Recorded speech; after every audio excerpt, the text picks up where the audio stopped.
Bonjour, merci beaucoup d'être là. J'ai une nouvelle histoire pour vous. Et dans celle-ci, le personnage fait enfin le bon choix. Écoutons.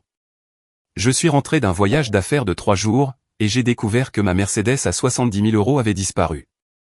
Ma belle-mère a dit, nous avons tous voté, et elle appartient à Chloé, maintenant. Mon mari est resté silencieux. Je n'ai pas crié. J'ai fait ceci. 5 heures plus tard, Chloé a regardé sa nouvelle voiture se faire remorquer, parce qu'elle était en réalité. Je suis rentré de Dallas jeudi soir, avec ma valise rebondissant derrière moi, et un dossier client encore coincé sous le bras. Je pensais déjà à la visite des investisseurs, prévue le lendemain matin. Celle avec l'acheteur qui voulait un minimalisme chaleureux, mais qui avait tout de même envoyé 12 photos de cheminées en marbre. La maison était trop calme. Le genre de silence que font les gens, lorsqu'ils attendent de voir qui remarquera en premier. Ma vieille Honda était garée dans l'allée, exactement là où je l'avais laissée, avec un manchon à café dans le porte-gobelet, et une serviette de sport sur la banquette arrière. La Mercedes blanche, quant à elle, avait disparu. Pendant 2 secondes, j'ai essayé d'être raisonnable. Peut-être que Peter l'avait rentrée dans le garage. Peut-être que mon entreprise en avait eu besoin. Peut-être que l'air de l'aéroport m'avait transformé le cerveau en bouillie. Puis, mon mari Peter est sorti sur le porche, avant même que j'atteigne la porte d'entrée, et a dit, avant que tu ne t'énerves. Je me suis arrêté, une main posée sur ma valise. Cette phrase n'a jamais rien annoncé de bon. Ni dans un mariage, ni au travail, ni dans un restaurant où le serveur tient votre carte de crédit, comme si elle avait rendu l'âme. J'ai regardé au-delà de lui, vers l'espace vide à côté de la Honda. Où est la Mercedes? Son visage m'a indiqué que la réponse était déjà mauvaise.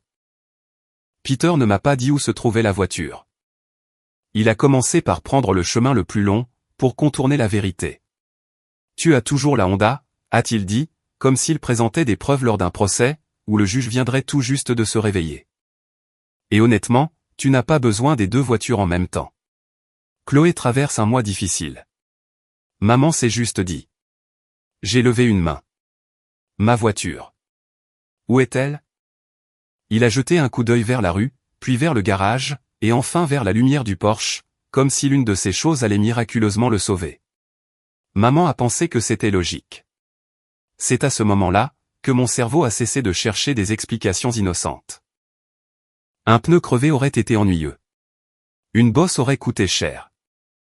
Mais que Suzanne, ma belle-mère, pense que quelque chose était logique, c'était généralement la façon dont des problèmes normaux se transformaient en réunions de famille, sans ordre du jour, et avec une facture mystérieusement adressée à mon nom.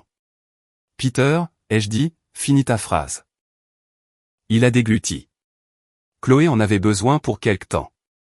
Ses yeux ont glissé par la porte ouverte, vers la coupelle de l'entrée, où nous gardions le double des clés. J'ai compris, avant même qu'il ne prononce un autre mot. Il leur avait donné la clé. Quelque temps, sonnait comme une réplique apprise par cœur. Tout comme, avait besoin. Ma belle-sœur de 21 ans, Chloé, avait besoin de beaucoup de choses. Généralement d'attention, d'argent, ou du mot de passe de quelqu'un d'autre.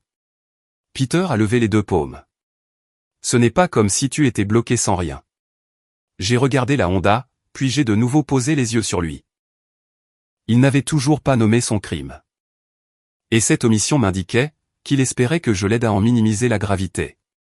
Mon téléphone a vibré, avant que Peter ne puisse formuler une autre excuse. La notification d'une identification a glissé sur mon écran. Elle était envoyée par une femme que je connaissais à peine, quelqu'un que Chloé avait rencontré lors d'un marché éphémère, et qu'elle avait immédiatement promu au rang de meilleure amie en affaires. L'aperçu montrait le visage de Chloé, incliné vers le soleil, comme si elle annonçait un partenariat de soins pour la peau. Je l'ai ouvert. Chloé était là, dans l'allée de Suzanne et Paul. Elle était adossée à ma Mercedes blanche, portant des sandales à plateforme, et un blazer crème, qui avait encore le pli de repassage sur la manche. Sa légende disait « Nouvelle voiture, nouvel air ». Pendant un instant, le Porsche est devenu complètement silencieux. Peter a vu l'écran, et a détourné le regard trop vite. Elle était excitée, a-t-il dit. Je l'ai répété, car certaines phrases méritent d'être entendues 2 fois, dans cette même atmosphère stupide. Elle était excitée. Chloé avait une main posée sur le capot, et l'autre autour d'un gobelet de café, avec le mot « PDG » écrit dessus, au marqueur doré. Chloé m'avait également identifié, ce qui signifiait que ce n'était pas un malentendu. C'était une annonce en bonne et due forme. J'ai tendu le téléphone vers Peter. Pense-t-elle que cette voiture lui appartient? Il a ouvert la bouche, l'a refermée, puis s'est frotté la nuque. Le silence a répondu avant lui. Et le silence n'avait jamais paru aussi coupable. Surtout avec Chloé, qui souriait sur mon écran, comme si la propriété n'était qu'un simple filtre photo. J'ai posé la question à nouveau, plus lentement, parce que le mariage vous oblige parfois, à donner aux gens une seconde chance de dire l'évidence. Peter, est-ce que ta sœur pense que la Mercedes est à elle, maintenant? Il s'est frotté la nuque plus fort, ce qui était son tic révélateur. Ce geste apparaissait, chaque fois qu'il s'apprêtait à transmettre la décision de quelqu'un d'autre, en espérant que je blâmerais simplement la météo. Je n'utiliserai pas le mot « appartenir », a-t-il murmuré. Mon téléphone a de nouveau vibré. Chloé venait de publier une deuxième story. Celle-ci était un gros plan du volant, avec son pouce manucuré posé sur l'emblème argenté. La légende disait « Je pleure encore ». La meilleure famille du monde. J'ai tourné l'écran vers lui. Quel mot utiliserais-tu? Il a fixé la légende, comme si elle pouvait changer d'elle-même, par pitié. D'accord, a-t-il dit doucement. Maman a utilisé le mot offert. L'air entre nous s'est alourdi. Ma valise était toujours à côté de ma cheville. Mes talons étaient encore couverts de la poussière de l'aéroport. Je n'avais même pas enlevé ma veste de travail. Et apparemment, mes beaux-parents avaient distribué un véhicule de luxe, comme s'il s'agissait d'un reste de gâteau. Peter a déplacé son poids d'une jambe sur l'autre. Je leur ai dit que tu n'aimerais peut-être pas la formulation. J'ai failli rire. La formulation n'était pas du tout le problème. Le véritable problème, c'était ce projet familial, aux allures de délit. Et Peter agissait toujours comme s'il pouvait régler la situation, en choisissant simplement son vocabulaire. J'ai appelé Suzanne, ma belle-mère, pendant que Peter regardait l'écran, comme s'il risquait de le mordre.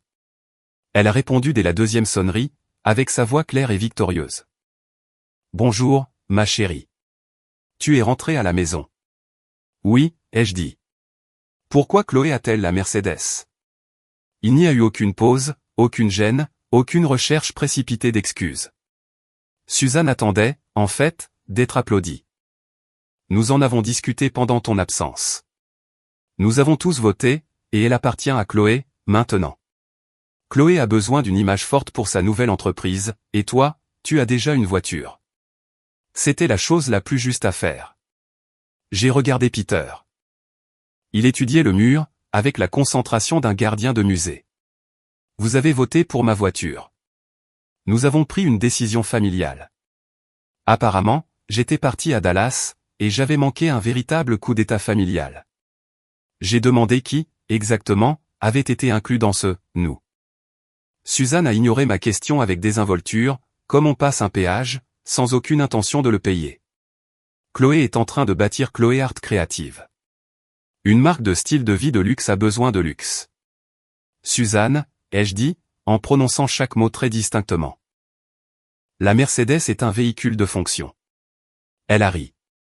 Ce n'était pas un rire nerveux. C'était un vrai rire. Chaleureux, et profondément insultant. Oh, Sophie. Aucune entreprise ne confie une Mercedes à quelqu'un comme toi. Cela m'a frappé, encore plus fort que la disparition de la voiture. Car cela expliquait, à présent, chaque petit sourire en coin, qu'elle avait toujours réservé à mon travail. Je n'avais pas besoin que Suzanne admire ma carrière. J'avais survécu à trop de dîners avec des clients, et à trop d'hommes me demandant si j'étais l'assistante, pour réclamer ses applaudissements. Mais en une seule phrase, elle m'a montré la boîte, dans laquelle elle m'avait toujours enfermé. Assez présentable pour être utile, assez performante pour être jalousée, mais pas assez brillante pour être prise au sérieux. Peter a marmonné, « Allez, c'est ta voiture de travail, juste parce que tu l'utilises pour aller travailler. » Je me suis tourné vers lui. Non. C'est ma voiture de travail, parce que mon employeur en est le propriétaire. Son visage a eu une expression brève, et terrible. Il ne savait pas qu'elle appartenait littéralement à l'entreprise. Ou pire, il n'avait pas pris la peine de se renseigner, avant d'aider sa famille à s'en emparer. Suzanne continuait de parler dans mon oreille. Ne sois pas dramatique. Chloé en prendra bien soin. Elle a besoin de cette image, le temps de s'implanter. Mon téléphone a de nouveau vibré. Chloé filmait, depuis l'intérieur de la voiture, avec un anneau lumineux accroché au tableau de bord, et un logo magnétique temporaire collé sur la portière. Chloé Art Créative. Elle avait incliné la caméra, pour que le logo accroche la lumière, comme si ce vol avait besoin d'une image de marque. J'ai raccroché, alors que Suzanne expliquait encore sa notion de l'équité. Peter a chuchoté, tu as raccroché au nez de ma mère. J'ai répondu, qu'elle avait d'abord coupé les ponts avec la réalité. La bouche de Peter s'est ouverte, puis s'est refermée. Une réaction utile, pour une fois. J'ai tendu le téléphone à Peter. Appelle ta sœur, tout de suite. Il l'a pris, comme s'il était brûlant, a regardé la dernière story de Chloé, puis a fait ce qu'il faisait toujours, face à un choix difficile. Il s'est ramolli. Peux-tu éviter de me mettre au milieu? Quelque chose s'est figé en moi. La lumière du porche bourdonnait au-dessus de nos têtes, constante et inutile. Je m'étais déjà disputé avec Peter, par le passé. J'avais expliqué, négocié, fait des concessions, attendu, et répété mes arguments. J'avais tracé de petites cartes, allant du simple respect aux conclusions les plus évidentes, pour le regarder les froisser, ou les plier en avion de papier pour sa mère. Mais cette fois-ci, je n'ai rien fait de tel. J'ai repris mon téléphone, et j'ai posé ma valise droite, à côté de moi. La story de Chloé tournait en boucle. Sa bouche brillante disait quelque chose, sur l'importance d'investir en soi-même, alors qu'elle était assise dans un véhicule, qu'elle n'avait absolument aucun droit de toucher. Mes mains étaient calmes. Ma voix l'était encore plus. Tu n'es pas au milieu, ai-je dit. Tu te trouves simplement du mauvais côté. Il a cligné des yeux, comme si je m'étais mise à parler une autre langue. Quelque part au bout de la rue, un chien a aboyé, et même ce bruit semblait plus résolu que mon mari. J'ai ouvert mes contacts, et j'ai fait défiler l'écran, dépassant Suzanne, dépassant Chloé, dépassant chaque nom de cette famille, qui venait de se rendre totalement inutile. S'il voulait rendre cela officiel, je savais exactement qui appeler. Quand j'ai rencontré Peter pour la première fois, son silence m'est apparu comme un repos.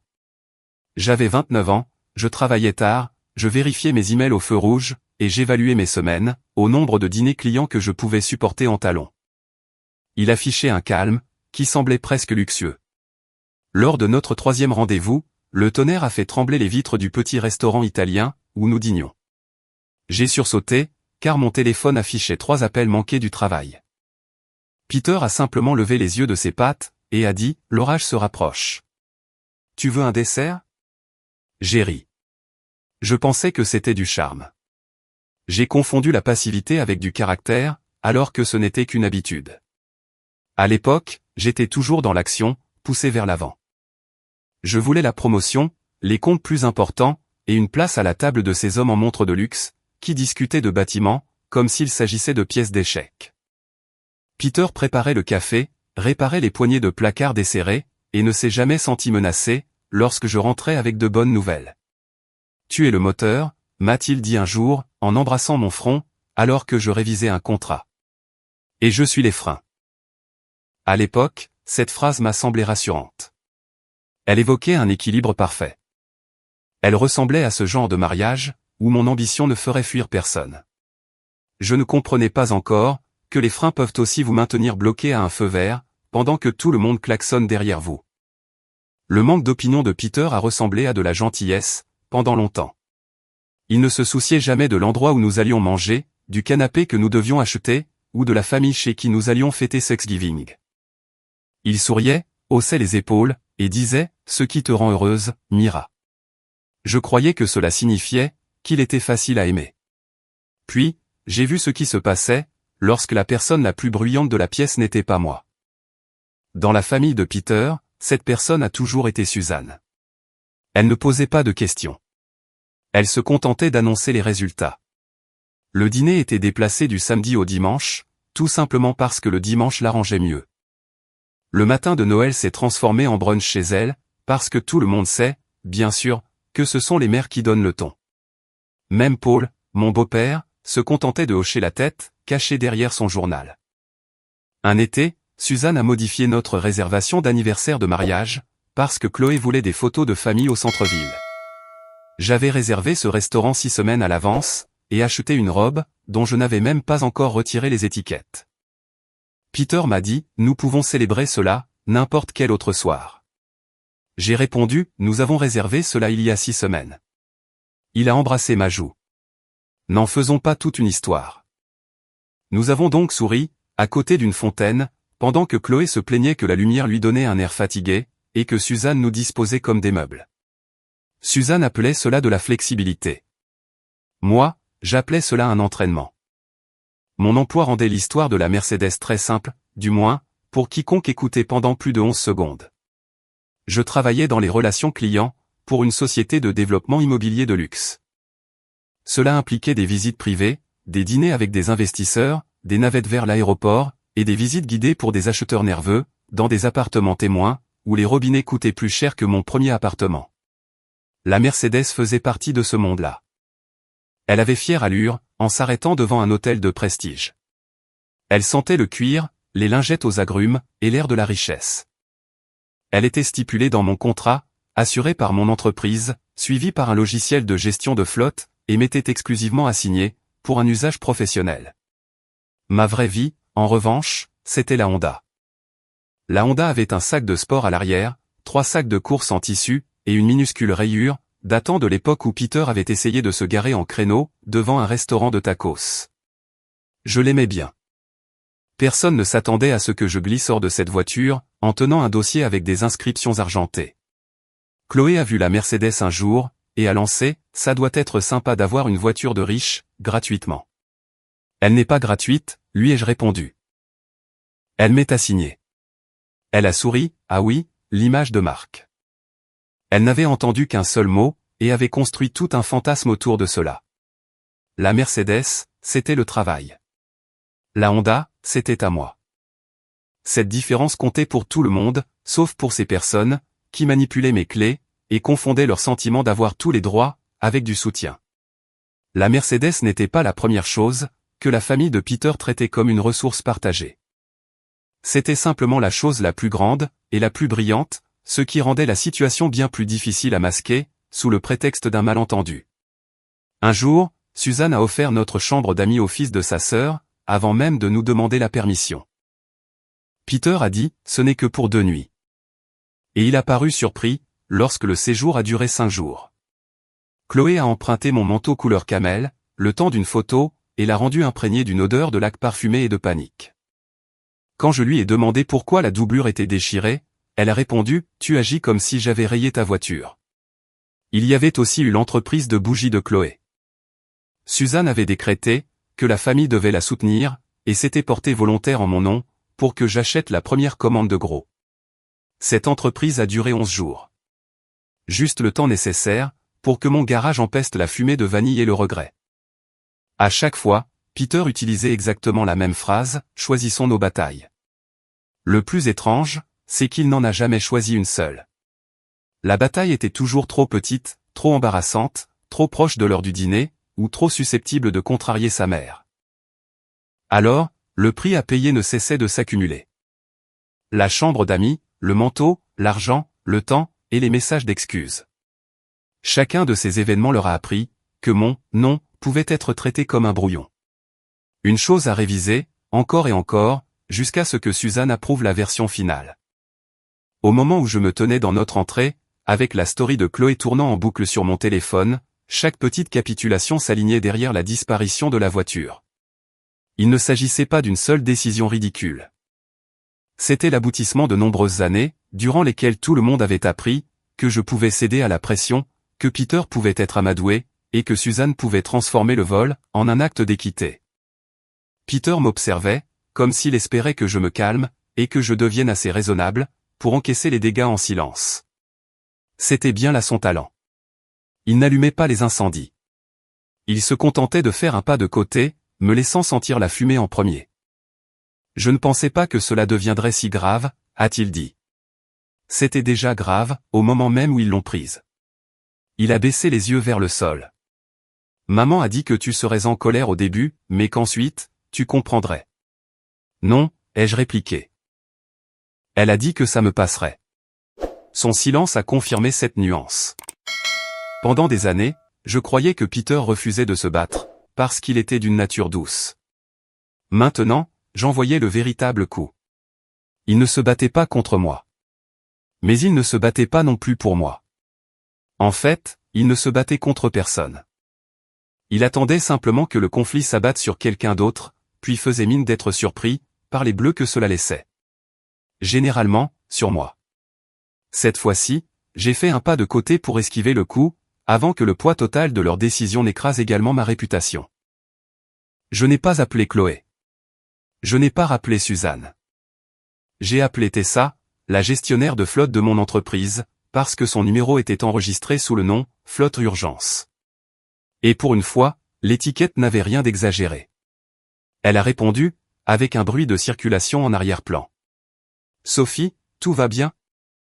Mon véhicule de fonction a été pris, sans aucune autorisation.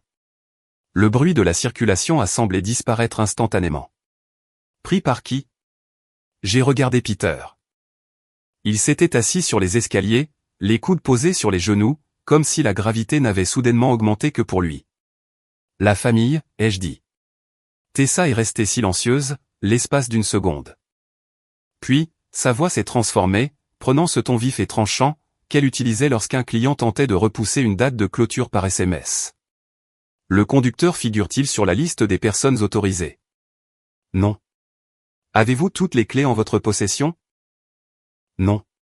Peter a donné le double à sa famille. Avez-vous donné votre permission? Non. Peter a relevé la tête à cette réponse, visiblement offensé par la dureté de ce mot. J'ai gardé les yeux fixés sur lui. Je leur ai bien précisé que c'était une propriété de l'entreprise. Ils ne m'ont pas cru. Tessa a expiré une fois, de manière sèche. Ne les affrontez pas directement. N'essayez pas de récupérer le véhicule vous-même. J'ouvre un dossier d'incident. La pièce a cessé de ressembler au théâtre d'une dispute familiale. L'atmosphère s'est transformée en une question d'administration. Et contrairement à mon mari, les procédures administratives ne demandaient pas la permission d'avoir une colonne vertébrale. Tessa a demandé la dernière position connue de la voiture, des captures d'écran des publications de Chloé, et l'adresse des parents de Peter. J'ai tout envoyé, pendant que Peter m'observait, avec l'expression d'un homme qui réalise enfin, que les drames causés par sa mère pouvaient avoir des répercussions bien réelles. 20 minutes plus tard, Tessa a rappelé. Le suivi de la flotte indique que le véhicule se trouve près d'un centre commercial. Nous traitons cela, comme une utilisation non autorisée de la propriété de l'entreprise. Peter s'est levé si vite, que la marche de l'escalier a grincé. Sont-ils obligés de formuler ça comme ça? Ils peuvent le formuler, exactement comme leur avocat le souhaite, ai-je rétorqué. Tessa a poursuivi, avec un calme implacable. Notre protocole consiste à signaler le véhicule, à le récupérer, et à documenter toute la chaîne des événements. Vous devriez également faire une déclaration formelle, car votre véhicule de fonction a échappé à votre contrôle, pendant que vous étiez en voyage. La famille de mon mari l'a pris, ai-je dit. C'est complètement absurde, vu de l'extérieur. Cela ressemble surtout à un problème de responsabilité civile, a répondu Tessa. Cette simple phrase a fait beaucoup plus pour moi, que les 3 années passées à entendre Peter me répéter « Ne t'inquiète pas ». La responsabilité civile impliquait des règles. Ces règles nécessitaient des formulaires. Et les formulaires se moquaient éperdument, de savoir si Suzanne se sentait jugée. Tessa a répété « Ne contactez surtout pas la conductrice ». J'ai regardé la toute dernière story de Chloé. Elle était garée quelque part, et expliquait que les femmes devaient s'imposer dans une pièce, avant que la pièce ne s'impose à elles. Pour une fois, j'ai laissé quelqu'un d'autre s'imposer, et s'approprier la voiture. Mais cette personne portait un numéro d'insigne, et appliquait un protocole de récupération. Déposez une main courante à la police, pour signaler que votre belle famille a pris la Mercedes de votre entreprise, est exactement aussi embarrassant que cela en a l'air. L'officier au bout du fil n'a pas poussé de cri de surprise. Il n'a pas non plus qualifié cela de crime du siècle. Il a simplement demandé les faits. Et les faits étaient suffisamment laids, sans même avoir besoin d'être embellis. Je me suis assise à l'îlot de ma cuisine, avec mon ordinateur portable ouvert, et j'ai répondu clairement à chaque question. Oui, c'est la sœur de mon mari qui l'a conduit. Non, elle n'y est pas autorisée. Non, je n'ai pas donné mon consentement. Oui, le propriétaire enregistré est bien mon employeur. Peter faisait les 100 pas, allant de l'évier au garde-manger, tout en chuchotant, ça va beaucoup trop loin. Chaque fois que je donnais une nouvelle réponse, je couvrais le téléphone de ma main. Alors, appelle Chloé, et dis-lui de la ramener immédiatement. Il s'est figé. C'était bien ce que je pensais. L'officier a demandé si Chloé savait qu'il s'agissait d'une propriété de l'entreprise. J'ai répondu que je ne savais pas ce que Peter ou Suzanne lui avaient dit. Cependant, je l'avais clairement expliqué à tous les deux, et je possédais des captures d'écran, montrant Chloé présenter publiquement la voiture, comme si c'était un cadeau. J'avais également les coordonnées du gestionnaire de flotte, prêt à fournir les documents de propriété. Très bien, a dit l'officier, nous allons ajouter cela au dossier. Il n'y a pas eu de coup de tonnerre, ni de musique dramatique, juste le bruit d'un clavier. Même l'horloge de la cuisine semblait marquer une pause, entre chaque frappe. La paperasse avait bel et bien une colonne vertébrale. Et Peter l'a enfin entendu se redresser, réponse documentée après réponse documentée. Près de 5 heures, après avoir fait rouler ma valise dans l'entrée, le téléphone de Peter a sonné. Le nom de Chloé a clignoté sur son écran, accompagné d'une photo d'elle, posant avec des lunettes de soleil, qu'elle m'avait un jour demandé d'acheter, sous prétexte de réseautage. Il a répondu en activant le haut-parleur, par accident. Ou peut-être que ses mains tremblaient trop, pour pouvoir corriger son erreur. Peter, a hurlé Chloé. Pourquoi y a-t-il la police ici? Son visage est devenu tout gris. Je n'ai pas dit un seul mot. Je n'en avais pas besoin. Pour une fois, le silence faisait tout le travail dans la pièce. Comment ça, la police, a-t-il demandé. Ils sont devant la voiture. Ils disent que je dois en sortir. Est-ce que c'est Sophie qui a fait ça? Peter m'a regardé, comme si j'allais lui tendre un script. J'ai croisé les bras. Il a dégluti. Chloé, tu dois coopérer. Coopérer? C'est ma voiture. Ce n'est pas ta voiture, a-t-il répondu. Mais les mots sont sortis si faiblement, qu'il semblait encore demander la permission d'exister. En arrière-plan, une voix calme a ordonné, « Madame, sortez du véhicule. » Chloé a poussé un cri strident. Je suis en plein direct. C'est seulement à cet instant que j'ai réalisé qu'elle devait appeler depuis un second téléphone. Quelque part derrière elle, une autre voix lui a demandé de poser l'appareil. Puis, l'appel a été coupé. Peter a lentement abaissé son téléphone. Son pouce a plané au-dessus de l'écran noir, comme s'il espérait pouvoir redémarrer son ancienne vie. La voiture était enfin devenue une réalité pour lui, tout simplement parce que quelqu'un d'autre avait osé dire non. 5 minutes plus tard, un collègue m'a envoyé un enregistrement d'écran, accompagné d'une seule phrase, « Ce ne serait pas ta voiture de fonction ?» J'ai appuyé sur lecture. Chloé était installée sur le siège du conducteur, l'anneau lumineux brillant comme une petite lune, sur le tableau de bord. Son maquillage était impeccable. Sa voix était douce, et très bien travaillée. Parfois, investir dans la femme que vous êtes en train de devenir, signifie laisser votre famille investir en vous, également, disait-elle à la caméra. Des commentaires défilaient sur l'écran, fier de toi, ma reine. Une vraie énergie de PDG. Le luxe te va si bien. La caméra s'est inclinée, et à travers la fenêtre, j'ai vu le logo magnétique, Chloé Art Creative, collé sur la portière. La voiture de mon entreprise était devenue l'accessoire d'une marque, qui n'existait principalement que dans l'application Note de Chloé. Puis, on a frappé à la vitre. Le sourire de Chloé s'est élargi. Oh mon Dieu, les amis. Je crois que quelqu'un m'a reconnu. Une voix venant de l'extérieur a dit, « Madame, sortez du véhicule. » Par la fenêtre, l'avant d'une dépanneuse est apparu dans le cadre, avec ses gyrophares clignotant derrière le policier. Les commentaires ont littéralement explosé, « C'est une caméra cachée, meuf. Qu'est-ce qui se passe? Pas la police pour le lancement de la marque, sérieux. » Le sourire de Chloé s'est mis à trembler. Le téléphone a basculé, et pendant une seconde très instable, la vidéo en direct l'a capturée, debout à l'extérieur, près de la portière du conducteur.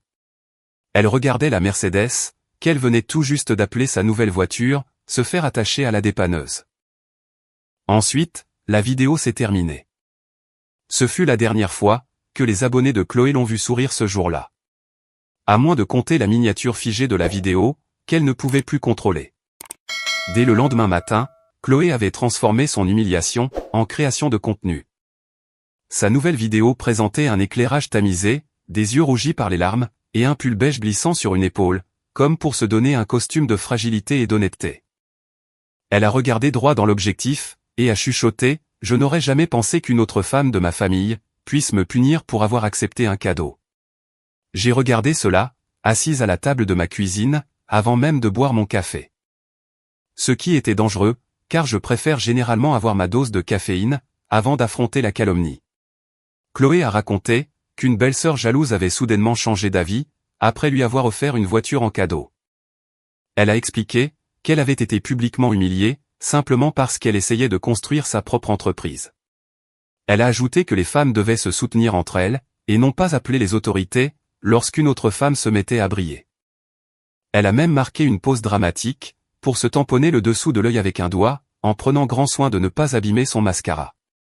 Elle n'a pas mentionné l'entreprise. Elle n'a fait aucune référence au contrat. Elle n'a surtout pas précisé que j'étais à Dallas, lorsqu'ils lui ont prétendument offert quoi que ce soit. Et bien évidemment, elle a passé sous silence l'histoire du vote familial. Puis, Suzanne a laissé un commentaire, depuis son propre compte, certaines personnes détestent voir de jeunes femmes réussir. Je l'ai lu 2 fois. Peter se tenait derrière moi, silencieux. Ta mère vient tout juste de qualifier un vol qualifié, de simple obstacle sur la route d'une femme entrepreneur, ai-je dit. Il n'a pas souri. Tant mieux. Le mensonge avait simplement changé de vêtements, pour s'afficher sur la place publique. À l'heure du déjeuner, ce mensonge avait dépassé le cadre familial, pour atteindre mon travail. Une réceptionniste que j'appréciais m'a envoyé un message en premier, « Salut, des gens identifient l'entreprise sous une vidéo. Je voulais juste te prévenir, avant que ça ne devienne bizarre. » C'était déjà très bizarre. À 12h18, les ressources humaines m'ont appelé. La femme au bout du fil a utilisé cette voix prudente, que les gens adoptent lorsque chaque phrase peut se transformer en un document juridique. Sophie, nous examinons actuellement des allégations publiques, selon lesquelles une personne non autorisée a conduit un véhicule de fonction qui vous était assigné, et ce, avec votre connaissance. Mes doigts se sont resserrés autour du téléphone. C'est totalement faux. Nous avons bien votre rapport initial, a-t-elle poursuivi, mais jusqu'à ce que notre examen soit terminé, nous vous retirons temporairement de vos fonctions en contact avec la clientèle. Je n'étais pas renvoyé. Pas encore. Mais d'une certaine manière, ce « pas encore » me semblait bien pire. Mon emploi du temps a été modifié, alors que nous étions encore en train de parler. 2 visites d'investisseurs ont disparu de mon agenda. Une navette privée pour l'aéroport a été réattribuée à un autre gestionnaire de compte. Mon accès à un dossier client crucial est passé en mode « lecture seule ». Chaque notification s'accompagnait d'un petit carillon professionnel. Peter est entré dans la cuisine, et a vu l'expression de mon visage. Que s'est-il passé? J'ai posé mon téléphone sur le comptoir, avant d'être sûr de pouvoir faire confiance à ma propre voix. Ta famille vient peut-être de toucher à ma carrière. C'était le second front, que Suzanne n'avait jamais hésité à ouvrir. Après tout, ma carrière n'avait jamais été considérée comme réelle à ses yeux, sauf lorsqu'elle pouvait profiter à sa propre famille. Peter a essayé d'utiliser sa vieille astuce, une toute dernière fois cet après-midi-là. Il se tenait dans la cuisine, pendant que j'enregistrais des captures d'écran, dans des dossiers nommés comme de véritables pièces à conviction, bien loin de toute émotion. Vidéo de Chloé. Commentaire de Suzanne. Direct vidéo. Rapport de l'entreprise. Ça va se tasser, a-t-il dit. J'ai levé les yeux très lentement. Mes réunions avec les clients avaient disparu. Les ressources humaines examinaient ma conduite. Mon nom figurait sous une vidéo, où Chloé jouait le rôle de la victime trahie, avec une mise au point adoucie. Et Suzanne applaudissait dans les commentaires, comme si elle était la productrice exécutive de ce tissu de mensonges. Non, ai-je dit. Il n'y a plus de terrain neutre désormais. Peter a pincé les lèvres. J'ai vu s'ouvrir cette porte familière, cet échappatoire où il pouvait reculer, baisser la voix, et attendre que je redevienne plus docile. Mais cette fois-ci, j'ai bloqué le passage. Il y a la vérité, et il y a le mensonge. Tu dois faire un choix entre les deux. Il avait l'air épuisé. Pendant une seconde, j'ai cru qu'il allait me dire « Ne m'oblige pas à choisir ». Et que quelque chose de définitif se briserait à jamais entre nous. Au lieu de cela, il a murmuré « Il y a des messages ». J'ai arrêté de bouger. Quel message? Il a sorti son téléphone, l'a déverrouillé, et a ouvert la discussion de groupe familial. La preuve était restée sagement dans sa poche, tout ce temps, brillant silencieusement, pendant que ma carrière subissait des dégâts en temps réel. Peter m'a tendu le téléphone, comme s'il me passait une arme chargée. La discussion de groupe était bien pire que ce à quoi je m'attendais, précisément parce qu'elle était très banale. Suzanne avait écrit « Ne lui dis rien » avant que Chloé ne publie sa photo. Une fois que tout le monde l'aura vue, elle ne fera pas de scandale. Chloé avait répondu « Elle a 2 voitures. Ça va lui passer. » Peter, de son côté, avait écrit « Je ne sais pas si c'est une bonne idée. » Et Suzanne avait répliqué « Arrête de laisser ta femme te rendre égoïste. » J'ai lu les messages 3 fois.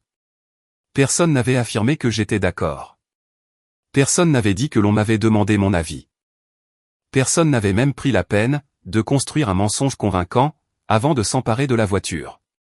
Ils avaient misé sur la pression de groupe, la rapidité et le silence habituel de Peter.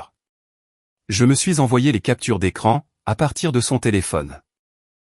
Peter n'a pas essayé de m'arrêter. Ensuite, je l'ai regardé. Tu comprends ce que cela signifie? Il a hoché la tête une fois. Son visage avait pâli, mais sa voix n'a pas tremblé. Cela signifie qu'elle savait. Non, ai-je corrigé. Cela signifie que tu en savais assez pour te poser des questions. Et que malgré cela, tu les as laissés faire. Il a fermé les yeux. Pour la première fois de notre relation, il ne s'est pas défendu. Ce détail comptait énormément, même s'il n'effaçait pas ce qui s'était passé. La responsabilité venait enfin de faire son entrée dans la pièce. Elle était en retard, et bien mal habillée. Peter a appelé Suzanne, alors que j'étais assise en face de lui, à la table de la cuisine. Il a mis son téléphone sur haut-parleur. Sa main est restée posée bien à plat contre le bois, comme s'il avait besoin de la table pour garder son équilibre. Suzanne a répondu d'un ton sec, « Dis à ta femme d'arrêter toutes ces absurdités. » Peter a pris une grande inspiration. « Maman, supprime ta publication. Et dis à Chloé de retirer la sienne, elle aussi. » Pardon? Vous devez corriger cette histoire. Sophie n'a jamais offert cette voiture à Chloé. Elle n'était même pas à la maison. Et tu le savais parfaitement. La voix de Suzanne est devenue glaciale. Après tout ce que nous avons fait pour toi, tu choisis de soutenir ces drames. Peter a tressailli. J'ai vu l'ancien réflexe refaire surface, cet adoucissement, ces excuses qui se formaient, avant même d'atteindre sa bouche. Puis, il a regardé l'ordinateur portable ouvert, les créneaux vides de mon calendrier, et les captures d'écran qui attendaient sagement dans un dossier. Non, a-t-il dit. Je choisis la vérité. Suzanne a commencé à parler en même temps que lui, pour couvrir sa voix. Elle affirmait que Chloé avait été embarrassée. Que j'avais réagi de manière excessive. Que la famille réglait toujours les problèmes en privé. Que Peter était devenu froid, depuis qu'il m'avait épousé. Il a fermé les yeux. Ensuite, il a déclaré d'une voix ferme, « Tu n'as pas le droit de ruiner la carrière de ma femme, simplement parce que j'ai été trop faible pour t'en empêcher. » C'était la première chose vraiment utile, qu'il disait de toute la semaine. Et Suzanne a détesté cette phrase, car elle ne lui laissait aucune échappatoire possible. Suzanne lui a raccroché au nez. Chloé, quant à elle, a ignoré son premier message. Elle a ensuite répondu, par une série d'émojis en pleurs, accompagnée d'une seule phrase, « Je ne vais pas publier d'aveu en ligne, juste parce que Sophie manque de confiance en elle. » Peter a fixé le message pendant un long moment. Puis, il a enfin fait ce que je lui demandais de faire depuis des années. Sans éclat de voix, ni geste dramatique, il a agi. Il a envoyé les captures d'écran de la discussion de groupe, à Tessa, aux ressources humaines, et au contact de la police, indiqués sur le rapport d'incident. Il y a joint une déclaration écrite affirmant « Je n'avais jamais donné mon consentement, je n'étais pas présent lors des faits, et j'avais signalé la disparition du véhicule, dès que j'avais découvert qu'il manquait. » Comme Chloé refusait toujours de supprimer sa vidéo, Peter a publié son propre démenti public. C'était un message simple, d'un calme presque douloureux. « Ma femme n'a jamais offert de voiture à Chloé, commençait-il. Le véhicule était la propriété de son entreprise. Sophie était en voyage d'affaires, lorsque ma famille a décidé, à son insu, d'en donner l'accès à Chloé. Sophie n'a jamais donné son accord. J'aurais dû arrêter ça, et je ne l'ai pas fait. Il n'y avait aucune insulte, aucune attaque personnelle. C'était simplement le genre de vérité implacable, qui ne laisse plus aucun endroit où se cacher. En l'espace de quelques minutes, les commentaires sous la publication de Chloé ont viré de bord. Les proches de Suzanne, qui la soutenaient, sont devenus étrangement silencieux. Une tante a même modifié son commentaire initial, remplaçant sa phrase sur le partage des bénédictions familiales, par un simple point final. Ce qui était, d'une certaine façon, bien plus drôle que de le supprimer. Le fameux vote familial s'était finalement heurté aux archives publiques.